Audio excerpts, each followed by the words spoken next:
Maybe our Democrat colleagues are thinking of some strange new kind of cover-up, where you take the entire thing you're supposedly covering up and post it on the internet. The claims get more and more utterly absurd. Baseless accusations of perjury, laughable threats of impeachment. Look, we all know what's going on here. This whole angry barrage that Democrats had prepared to unleash on President Trump, except the facts let them down. And so the left has swung all of these cannons around and fired them at the Attorney General. Not for any legitimate reason, just because he's a convenient target. There's this outrage industrial complex. Outrage industrial complex that spans from Capitol press conferences to cable news. They're grieving. They're grieving that the national crisis they spent 2 years wishing for did not materialize. But for the rest of the country, this is good news. Bad news for the outrage industrial complex, but good news for the country.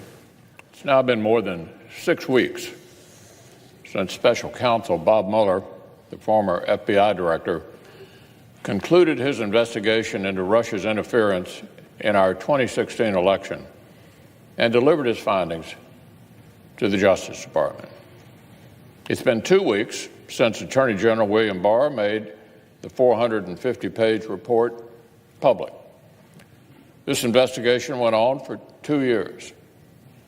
It's finally over. Many Americans were waiting to see how their elected officials would respond.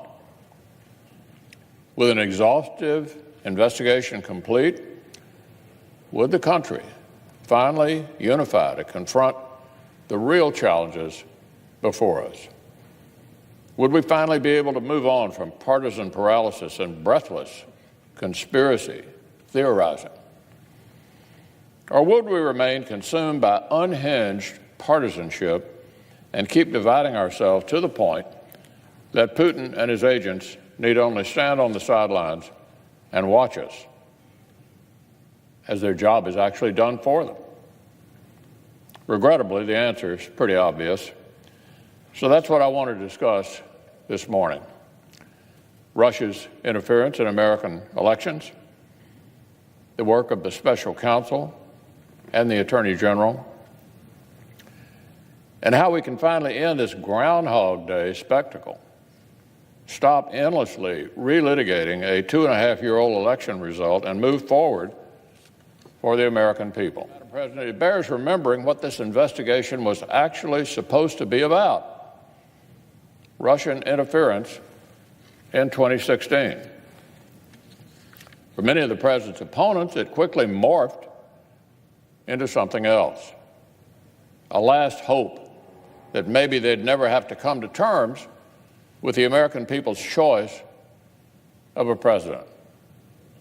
In some corners, Special Counsel Mueller came to be regarded as a kind of secular saint, destined to rescue the country from the inconvenient truth that the American people actually elected Donald Trump.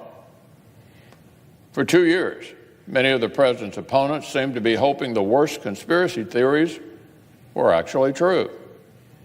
They seemed to be hoping for a national crisis for the sake of their own politics.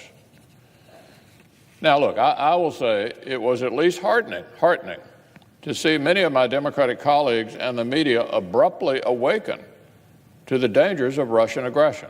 Remember, not long ago, Democrats mocked Republicans like John McCain and Mitt Romney for warning about the dangers posed by Putin's Russia. Remember President Obama's quip back in 2012 when then Governor Romney emphasized his concerns with Russia. Direct quote: "The 1980s are now calling to ask for their foreign policy back." That was President Obama in 2012. Well, look, I think many of us now see that President Obama's approach to Russia could have used some more of the 1980s, more Ronald Reagan, and less Jimmy Carter. What we've seen is a meltdown, an absolute meltdown, an inability to accept the bottom line conclusion on Russian interference from the special counsel's report, which said the investigation did not establish that members of the Trump campaign conspired or coordinated with the Russian government in its election interference activities. That's the conclusion.